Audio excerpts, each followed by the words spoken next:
Welcome to Nourished and Free, the podcast where mental health meets physical health, food guilt gets ghosted, and toxic wellness advice gets roasted. I'm Michelle Yates, a registered dietitian, certified health and mindset coach with my master's in health psychology. And if it isn't already obvious just by what I've said so far, I love talking about how psychology impacts our relationships with food and our body. So today I'm joined by the perfect guest to talk about that. Today I'm joined by Kasey Jo Orvidas. She is a PhD in psychology and is a certified health and fitness coach. Her expertise is in mindset and health behavior change, which I find to be just a huge gap in the health and wellness space, and potentially the most important part of health and fitness, if not the most important part, because there's no point in having all this information about what's healthy and good for you if you can't even follow through on it. Kasey has transformed hundreds of lives and minds in her coaching career while also being published in multiple peer-reviewed scientific journals for her research exploring the relationship between our mindset and our health and fitness behaviors. After finding so much success with her own online fitness coaching business, she also created the accredited certification program, which is the Health Mindset Coaching Certification. So when you hear me say that I'm a certified health mindset coach, this is the certification program and the creator of it who is the genius behind all of this. She's teaching other coaches how to effectively use the science of mindset and psychology to develop lasting change with their clients. And I can say from firsthand experience, this has been one of the most helpful and critical things when it comes to the work with my clients. It's just mindset and figuring out how you perceive things, how you view things, your attitude, your beliefs. I mean, when it comes to our clients, week one, we are talking about their mindset and digging into all the things underneath the surface. Because if we've got a history of trying diet after diet after diet and having an all or nothing mentality and struggling with binge behaviors or emotional overeating, that tells me that there's things underneath the surface or just in your brain that we haven't tapped into yet and that we need to address and rewire so that you're not self-sabotaging anymore. So I'm really excited to dig into this topic with Kasey today. She is obviously the best resource, I think, for this topic. And also, if you are a professional, a health and fitness professional or coach, I think you'll really enjoy this episode too, as you learn more about how to support your own clients through their own behavior change. Let's dig into it. Welcome to the show, Kasey. How's your day so far? It's good. It's running behind, as we kind of talked about off air, but it is good nonetheless. Yes. What does a typical day look like for you? I feel like you've got a lot of moving pieces in your business. So I mean, is every day different, or is it like... Yeah, I don't really have typical days, which honestly is something I really love about what I do. Think back to like college when you're really starting to figure out, well, what am I going to do for a career that's like every day until I die, basically, right? Yeah. And I was so concerned that I would end up in some kind of role where it's like, okay, you come in and you do the same thing every day and then you leave. And I am very, very grateful that that is not my life. What did I do today? I spent a lot of time. I did a couple guest trainings this morning, similar to sort of like what we're doing here on the podcast, but in a live environment with an audience. And I'm reviewing a bunch of social media for our upcoming launch, our enrollment period for the certification.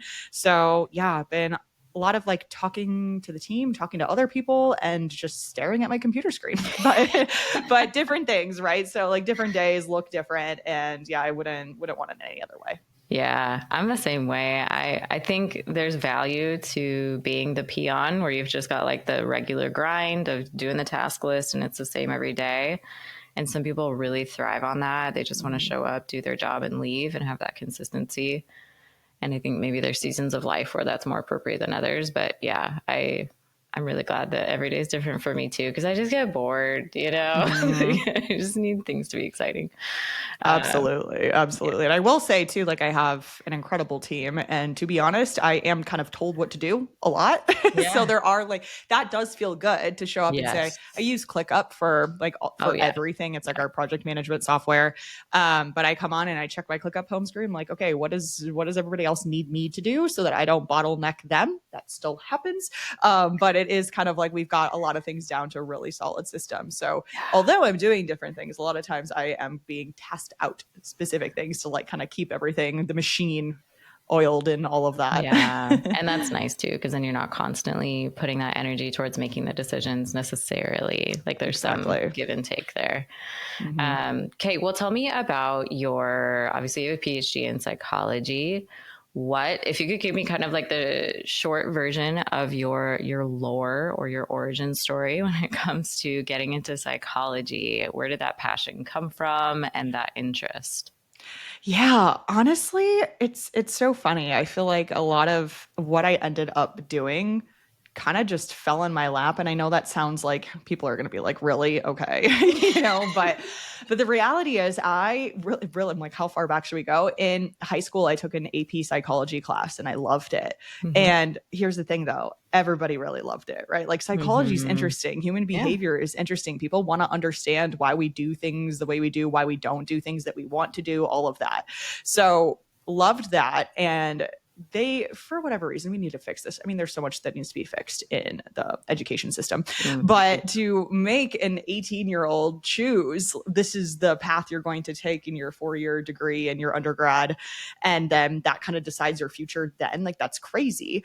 So at that time, the only thing I really knew that I enjoyed was psychology. So I selected that as my major, knowing full well that will probably change and I'm going to go a different direction. And I actually tried really hard to not choose psychology because it felt like too easy. It was the simple, obvious one, Come right? to think of it, I did know a lot of people that chose psych as their degree and then they would change it within a semester. Right, right. And so many people do that. And like good Yeah. on them. You know, it's like you determine like, no, I just picked something that I know is somewhat interesting to me, but then they figure out what they really want to do. Like, and that's where I thought I Mm-hmm. was gonna go as well. Like I really ran the gamut of like, do I want to be an orthodontist? Do I want to be a lawyer? Like, I'm not kidding, everything. Because I just felt like there's no way that I'm just gonna choose this randomly, basically. And then that's what I end up doing, which is hilarious because I went the full way and got a Yeah. PhD in the subject matter. Yeah. So yeah, I continued to study psychology. I have a double major in the sociology of law, criminology, and deviance. Oh, very So cool. yeah, I wanted to go the criminal psychology, forensic psychology route at first. Actually, had a pretty long stint of wanting to be a prison warden, believe it or not. Have a lot of friends in the Minnesota Department of Corrections because of that. So, was going that direction. And then, probably like junior year or so, really started to fall in love with nutrition and fitness and saw how much it impacted me in so many different ways, not just from like a physique perspective, but just dedication and determination to something that I really enjoyed and how that spilled over into other things. And really started to ask the question, why are more people not doing this? Why do we Mm-hmm. have like an obesity epidemic on our hands? Why do so many people know they need to exercise and eat healthy and they're not doing it? Yeah. And to me, those are all psychological questions. So pursuing a degree in psychology, thinking I'm going to go the criminology route. But when it came time to really start to think about what do I want to do with my degree? What is my life actually going to look like? I started to ponder what it could be, where is there a way I could meld these worlds together, the health and fitness stuff with the psychology stuff? And also kind of like came to the conclusion that everybody enjoys psychology to some degree. A lot of people are into like true crime and, NCIS Oh, has been yeah. around for like how long? A lot of people are interested in that stuff. What made me different is that I was really interested in health and fitness, and not everybody is, right?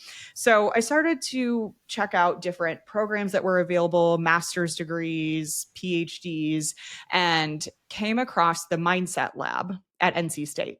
So at this point in time, I had no idea that there was even a science to mindset. And this was now what, like 2014, 2015. And you didn't hear growth versus fixed mindset stuff talked about just like flippantly on the internet. It wasn't in people's Instagram posts. It was nowhere. So I learned about mindset science through this lab, and they were doing some work on health behavior change and how mindset plays a role in that. So got very interested in there. I interviewed at a handful of different places. I did get an offer at NC State. I loved Raleigh, North Carolina. I loved the advisor that I was going to be working with. So again, just kind of like fell into the world of mindset science and behavior change, but was kind of directed by just my interests and my passions, right? So yeah, that, like, long story short, now here we are. And I got my PhD in 2019.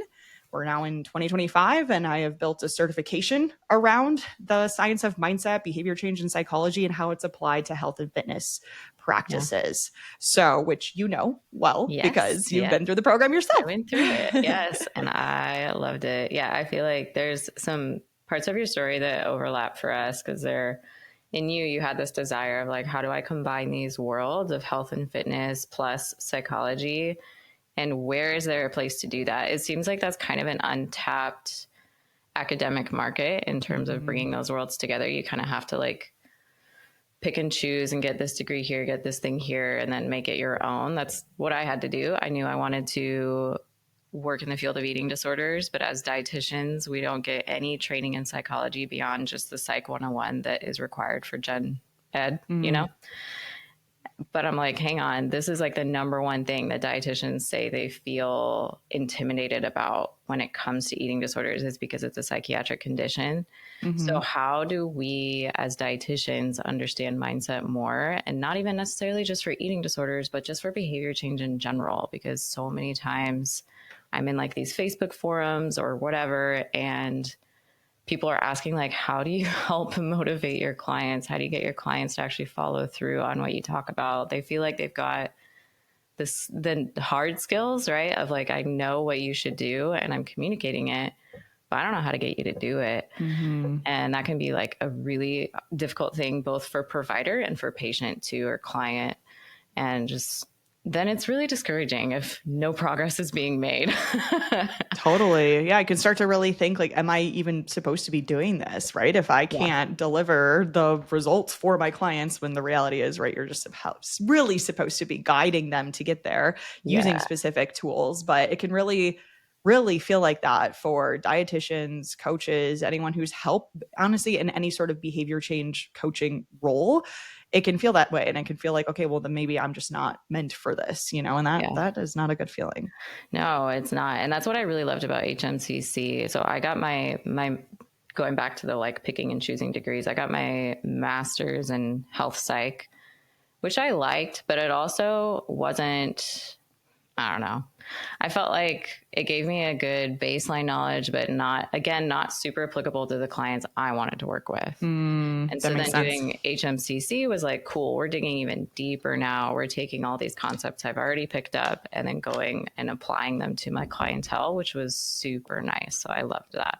But something that we've kind of touched on is this idea of knowing what you should do, but then not feeling like you can do that. And that's probably something that I hear from 90% of people who either work with me or contact me interested to work with me is, I know what I should do, but I don't do it. Like, I know I shouldn't binge eat, but I do it. Or I know I should eat more vegetables, but I don't. And so I love for you to speak to that gap and why we see that, where somebody is punching themselves or kicking themselves because they know they weren't supposed to do it, but they did anyway. Yeah. It's the classic, I know what I have to do. I can't get to see a place where I can actually do that consistently, right? Like, that's not something that I feel like I'm capable of doing, which to me, like, oh my gosh, there's so many directions we could go. But really what we want to get clear on is why, right? Why is that happening? Why is there this gap? And this is actually in the literature, what it's called. And I know you're familiar with it, Michelle, the intention behavior gap. So there's a gap between what we intend to do and then actually doing it. So how do we figure out how to build a bridge over that gap. Yeah. And I really think step one is figuring out, why, like bringing more awareness, which is really the first thing we talk about inside the certification as well. Yeah.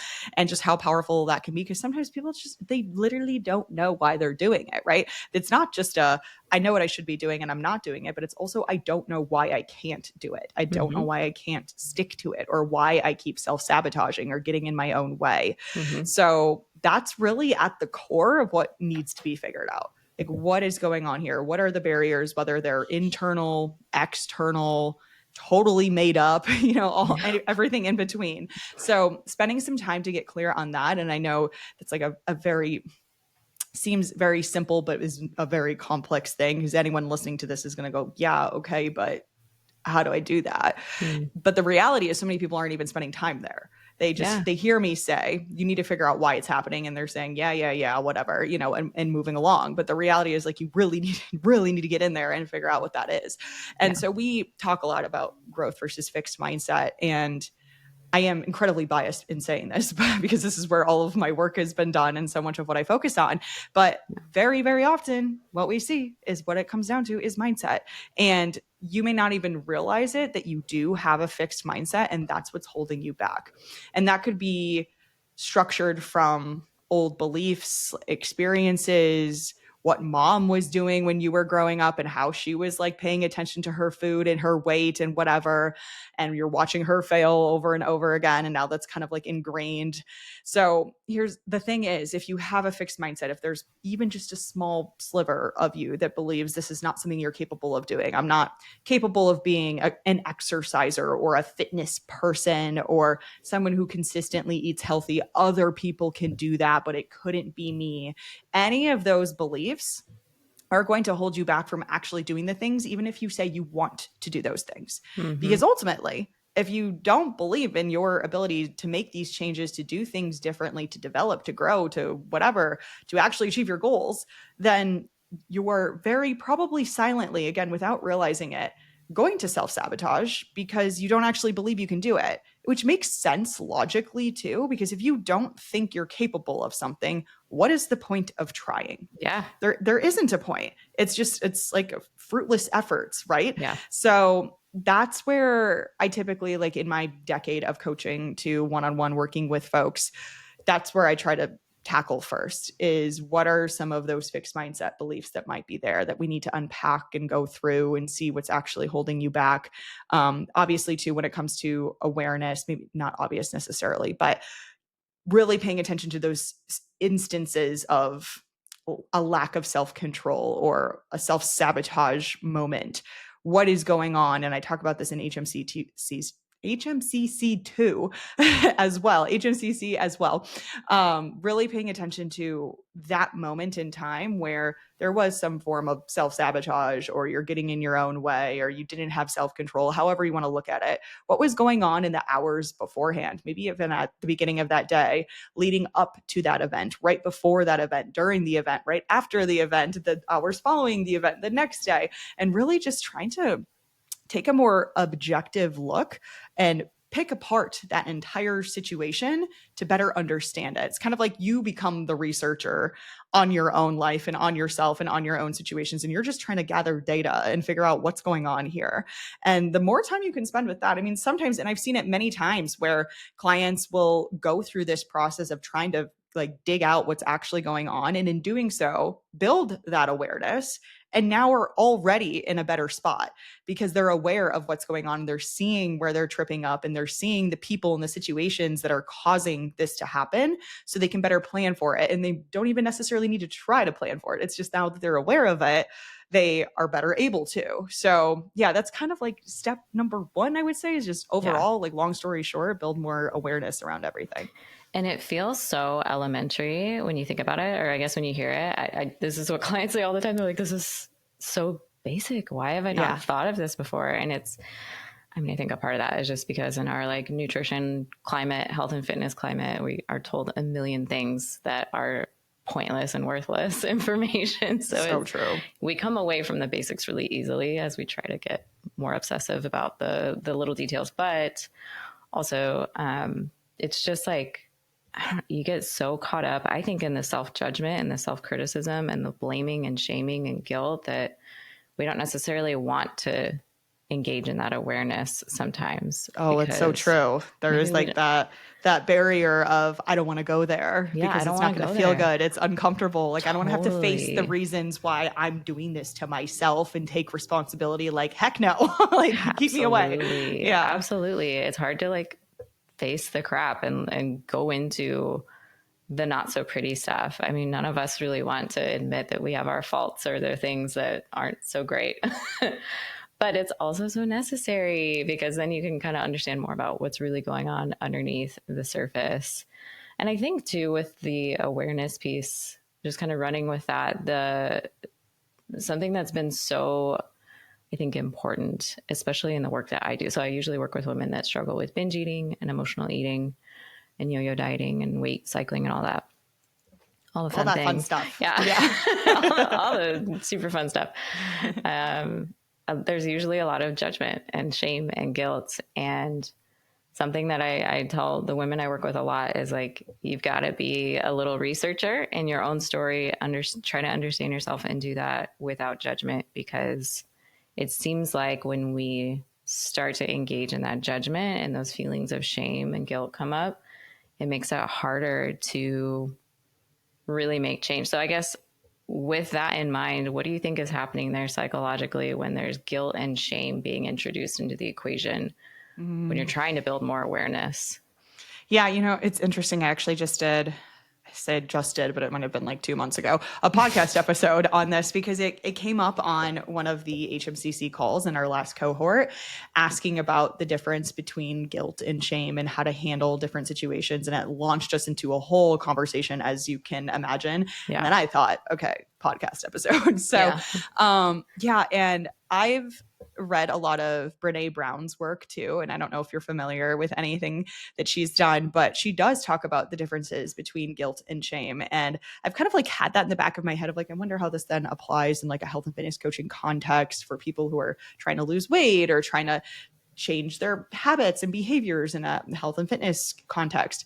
So what we kind of discussed both on the call and what I talked about on the podcast episode was how we really do need to pay attention to the differences between guilt and shame, because ultimately guilt is, I feel bad for something that I did, right? So yeah, you overate and the next day you feel guilty because you took that action and it wasn't aligned with your goals. It didn't make you feel your best. You don't feel good about what you did. Whereas shame is really I feel bad because I am bad. So you're feeling shameful because of the type of person that you are.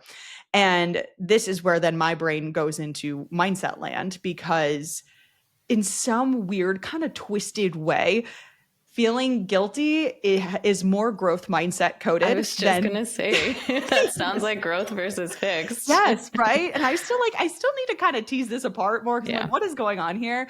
But with a fixed mindset, you really believe it's something you can't change about yourself. And this is where you say like this, I am who I am. This is the type of person that I am. I can't change. This is like a non-malleable feature about me because it is just who I am at my core. Mm-hmm. So shame is very much similar to that like I feel shame because like I'm not good enough. I'm not capable because of who I am.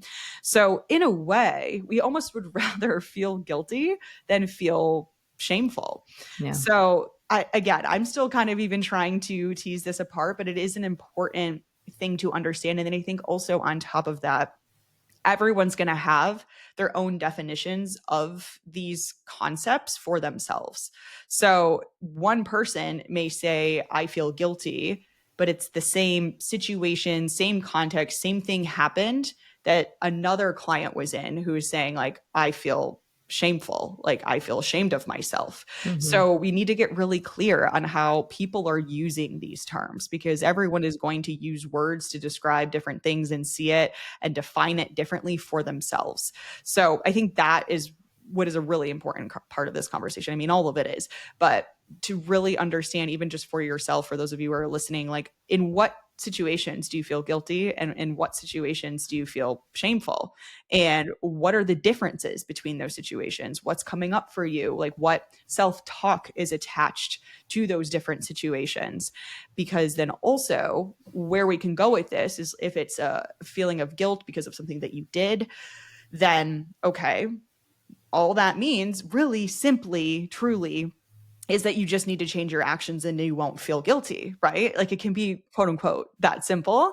Whereas shame is, okay, well, let's dive a little bit deeper and figure out why you think you are that way, and what feels unchangeable to you, and where that story came from, and what contributed to that, got you to this point today to be this person who is in these situations and can't do X, Y, or Z. So yeah, it's kind of like a messy conversation, but an important one.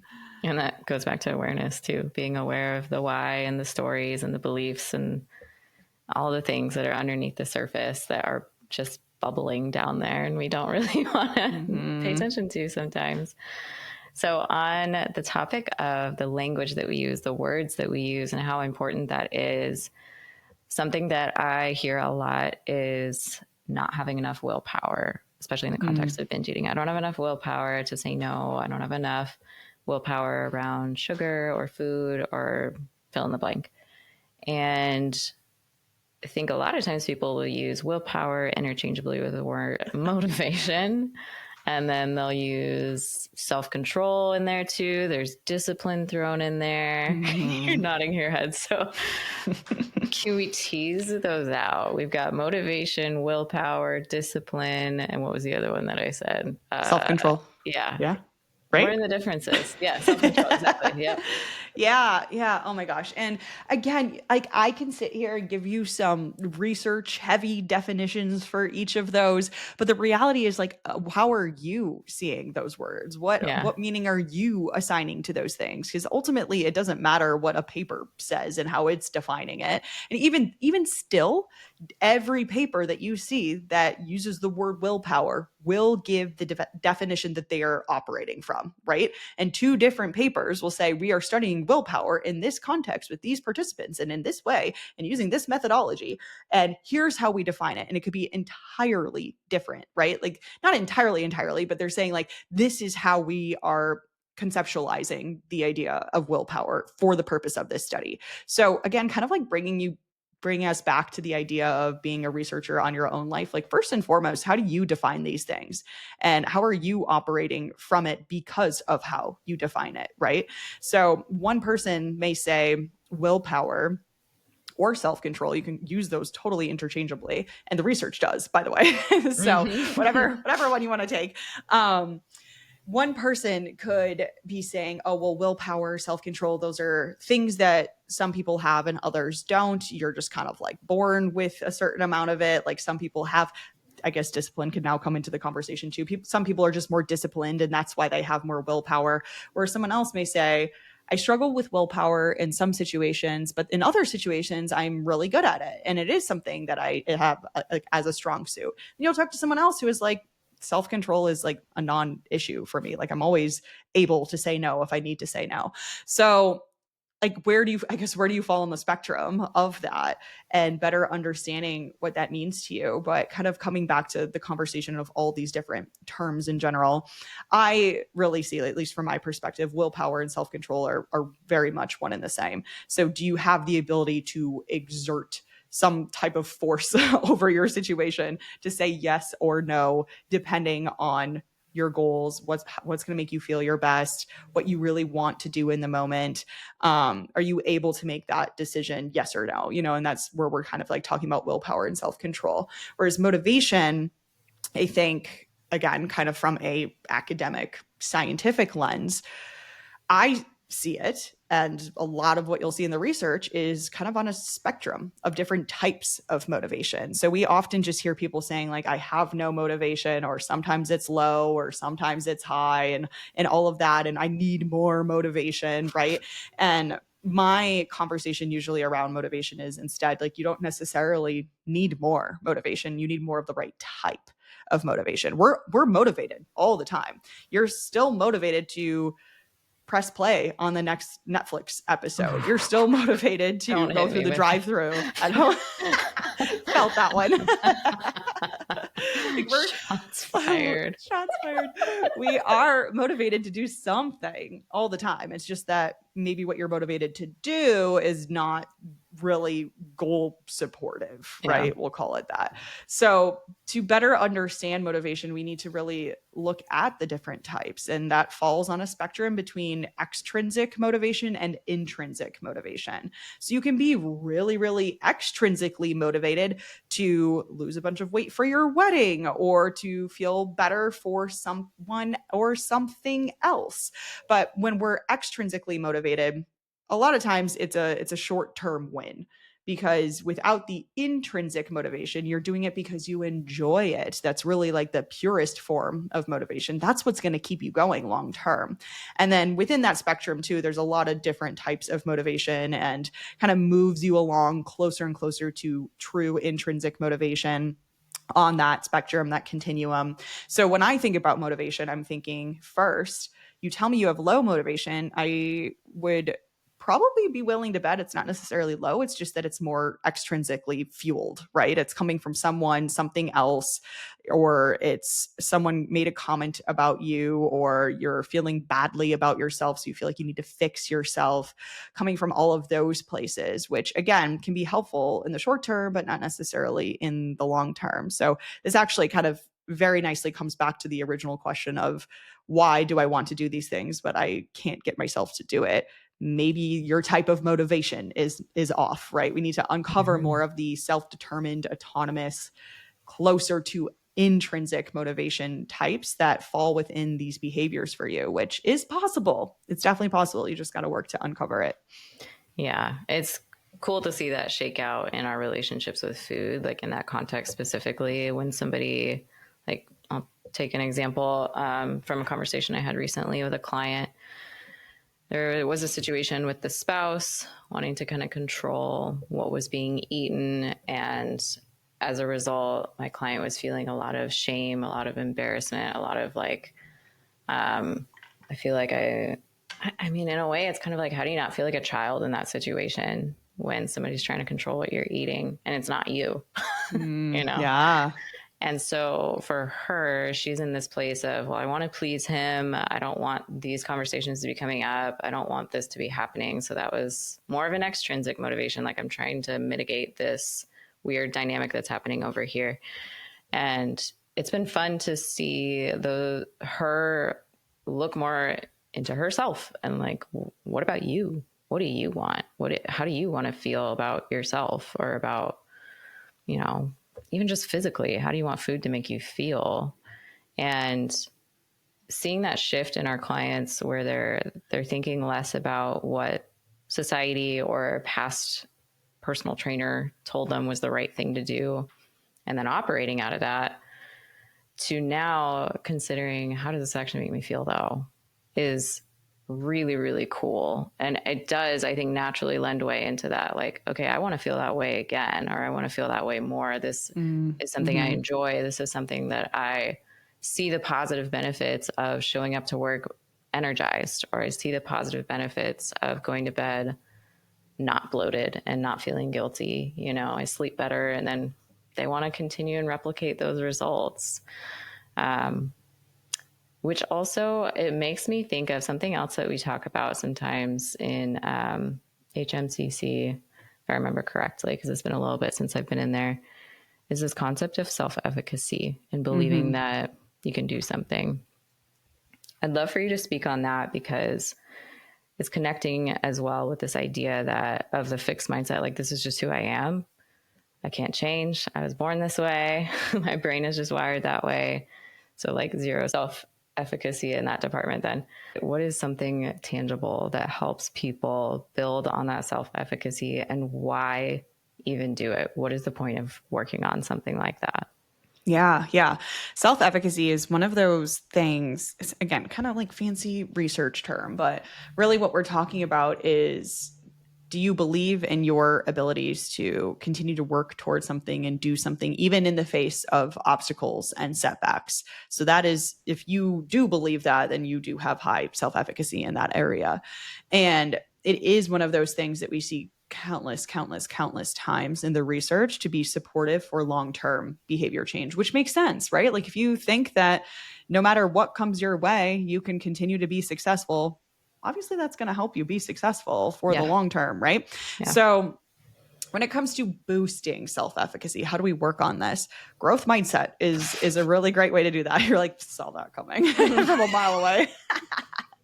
So what we see in the research too is that it's kind of like there's a really relationship both ways. So if you have a growth mindset about, if we're going to say like to build healthier habits and better take care of yourself, like you believe in your ability to do more of those things, and you really think it's something that you can change and improve, it's something that you're capable of doing, you have a growth mindset about those things, then you likely also do have pretty high self-efficacy because you believe in yourself and your ability to do those things.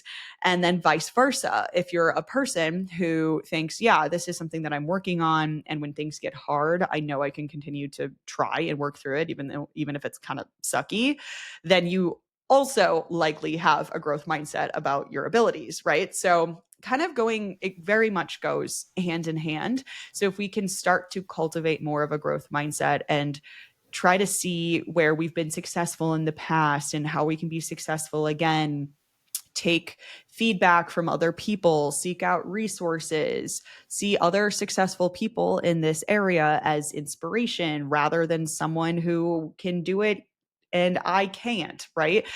There's so many different aspects of having a growth mindset in a given area. But if you can start to work on those things and kind of like just reframe and rewire the way that you typically think, then your self-efficacy is going to get boosted, and therefore you will be more likely to be successful. So they all kind of like play in the same world. But if you wanted to pick a direction to go, I would say really start looking at your mindset and start to cultivate more of a growth mindset in the area that you want to work on. Mm-hmm. I love that. The word mindset gets used a lot on Instagram and TikTok mm-hmm.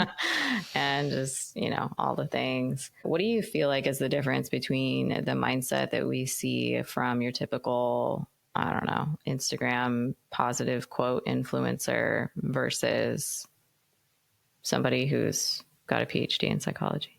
Yeah. Or gone through HMCC. Or right? Gone through HMCC, yeah. Yeah. And it's such like a blessing and a curse for me too, because if mindset didn't get as popular and like very like on the pop psychology side of things and all over social media and stuff like that, not sure I would have the business that I have today. And Fair. Just very like, call it divine timing that I like wrapped up my PhD and decided to do this while this stuff was really rising on the internet. And it truly is. If you look at Google search term trends for mindset and mindset coaching, I mean, it's just like very much skyrocketed in the last like 5 to 7 years.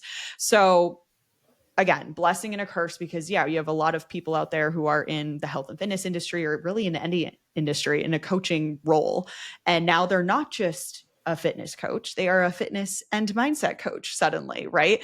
And to some degree, like I fully agree and understand this, because if you are helping someone change their health behaviors, you are likely having to talk to them about their life and the things that hold them back and like what their struggles are. And so therefore, all of these coaches are like, well, I am coaching my clients on their mindset too, right? Just naturally, right? It is me. Yeah, it is me. But the reality is like you could be doing those things. And I talk about this all the time because I want to get on to podcasts or be talking on Instagram and just making it seem like I'm shaming all these coaches out here who don't have any formal education and training in the world of mindset and behavior change and just slapping mindset coach in their bio. Because I've also seen a lot of coaches who've come through our program. We're over 900 students at this point since the inception of HMCC. That's awesome. So many students, coaches who are doing things quote unquote correctly. They just didn't realize it. They didn't know that there was some research behind it. And now they're getting the additional tools to take it further and know what the next steps are and now what they can do next. And all of this, they just get to kind of like snowball off of that. However, that doesn't mean that they're not catching themselves like, oh, yeah, maybe I shouldn't be doing that. Or, oh, I've been doing that in that direction. And now I can see how that might be actually cultivating more of a fixed mindset in my clients versus a growth mindset. So to answer your question, like what's the difference from what I see out there? And I mean, I could pick some like specific examples. For instance, seeing mindset talked about as a just blanket statement. You either have a growth mindset or a fixed mindset in general about everything and all things. When the reality is, from a research perspective, we actually know you can have a growth mindset in one area, let's say like your career, but then when it comes to health and fitness behaviors and changing your lifestyle in that way, you could have a totally different situation and very much of a fixed mindset. So you see it talked about like, oh, just have a growth mindset and all of the things are going to be amazing. But we really got to like whittle it down to like, where do you currently have a fixed mindset? And like, let's talk about that versus just your general mindset about everything. It's very domain specific is what we would say in the research. Other than that, I mean, some of the other big ones too is just kind of putting mindset in the same space as manifestation and some of these more like woo-woo topics, which, hey, I can get woo-woo too, but there is a difference between what we know from the research when it comes to mindset and behavior change and changing your habits and motivation and all of this stuff and the manifestation space. But a lot of what you see on social media kind of just like puts those together when there is definitely a difference. It sounds like there's mindset as a science and then mindset as vibes. Just vibes. Yes. Mindset just vibes. Mindset vibes, yes. Just like the like hashtag positivity or hashtag positive vibes, right? Like that kind of mindset. Hashtag growth mindset. It's like when people tell my clients to just stop eating sooner or just like don't overeat. It's like, cool. Just don't do it. Thank you. Similar conversation with just have a growth mindset. There's got to be a how behind there. There's got to be like some personalization. Let's dig into your story a little bit. So for I do have some coaches and dietitians, nutritionists who follow along and reach out from time to time. So shout out to you if that's you.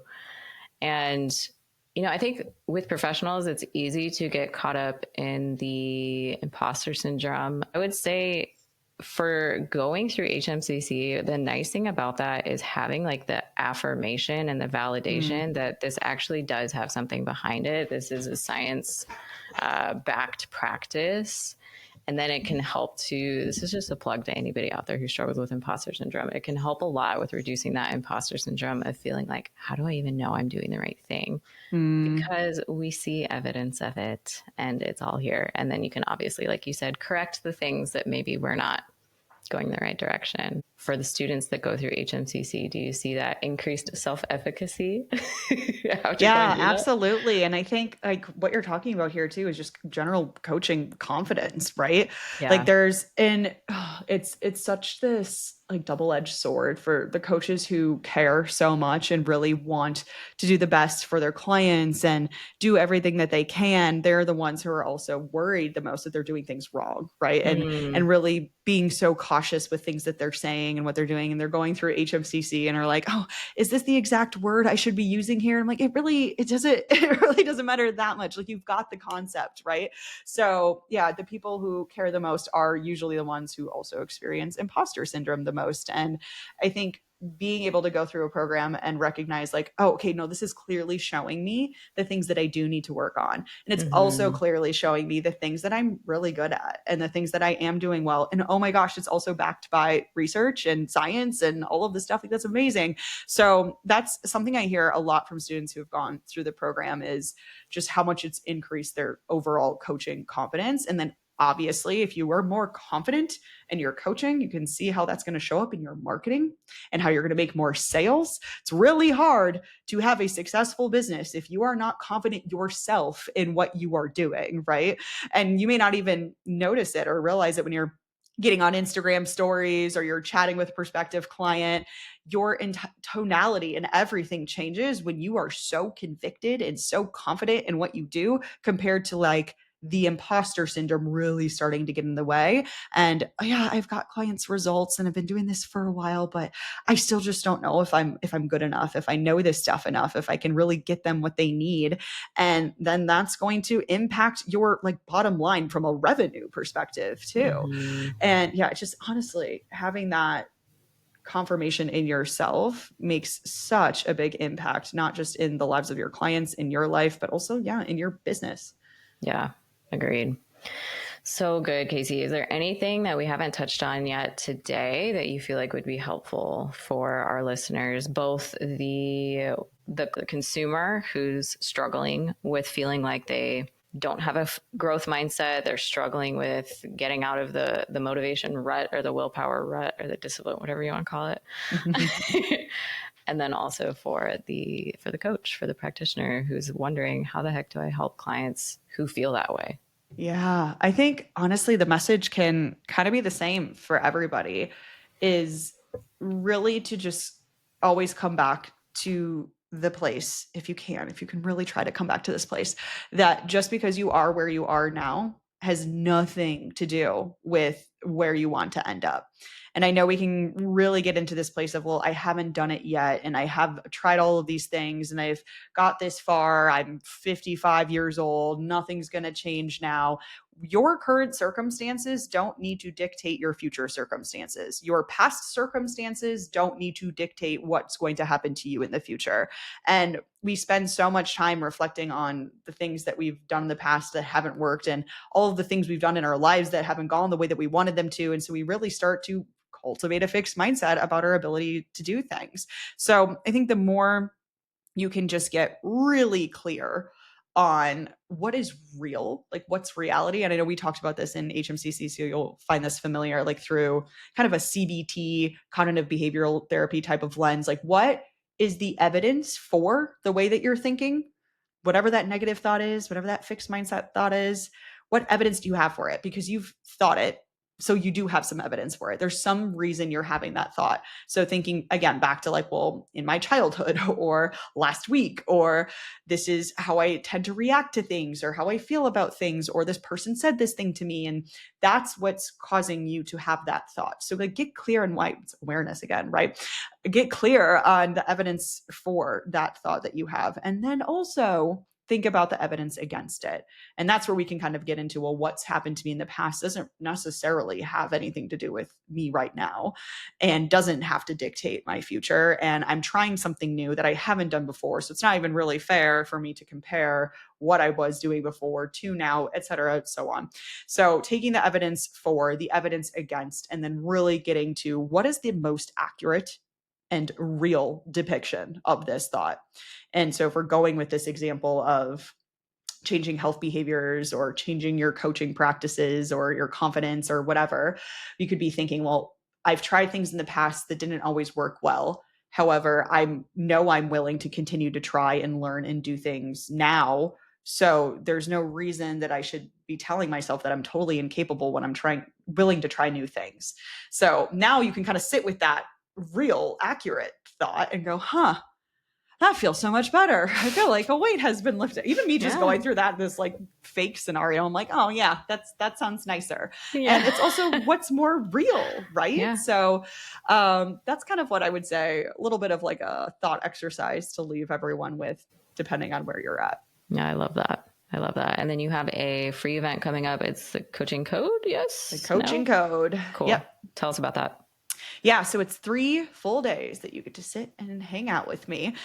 This is for health and fitness professionals. We mainly have coaches, but people who are in all different areas of health and fitness, whether it's coaching, we've had nurses, doctors, mental health therapists of the like, come to the coaching code in the past. This is our 4th or 5th time running the coaching code. So 3 days of training essentially with me, where we are going to talk about mindset and health behavior change and how to start incorporating this into your coaching practices with your patients, with your clients, et cetera. And it's totally free.